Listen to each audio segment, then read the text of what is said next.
The Porsche Macan has been a runaway sales success for a decade.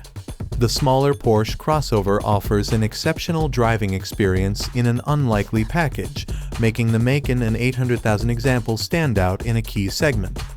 After two facelifts of the first car, the second-generation Macan is something completely different: an electric vehicle. While it still looks like you might expect a Porsche SUV to look by now, the new Macan leans further into the sport utility coupe look with an even more rounded shape.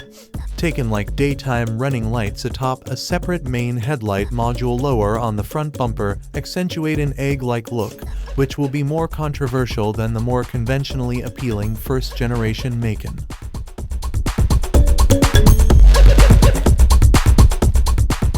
The new look continues in the back, where a huge rear tail light bar sits beneath a rounded rear window.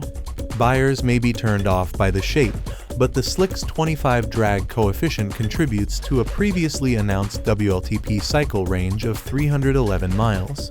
An EPA range is not yet available, but expect the number to be lower than the generous European cycle.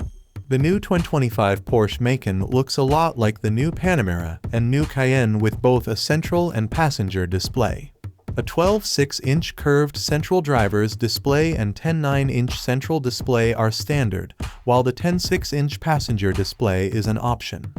An optional head-up display adds some augmented reality for the driver, integrating navigation arrows into the real world with what Porsche says is the equivalent of an 87-inch display. The Android Automotive OS-based system also works with Apple CarPlay. Porsche still plans to sell gas-powered Macans next to the newer model for the time being, but the new Macan receives no additional badging. This is it, the one and only second-generation Porsche Macan. It becomes the second all-electric Porsche model, joining the Taycan sedan. An electric 718 successor is expected in the near future too.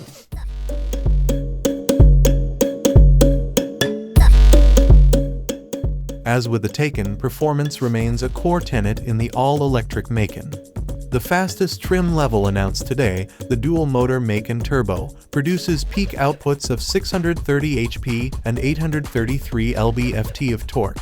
That gets it to 60 in 3.1 seconds and, if given enough space, 161 mph in a straight line.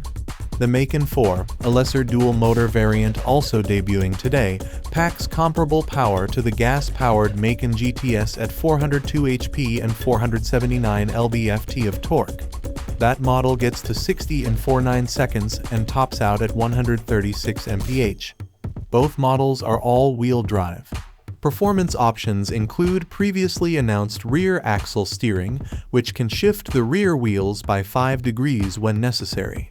Springs with passive dampers are standard, but Porsche active suspension management dampers and air springs are both optional.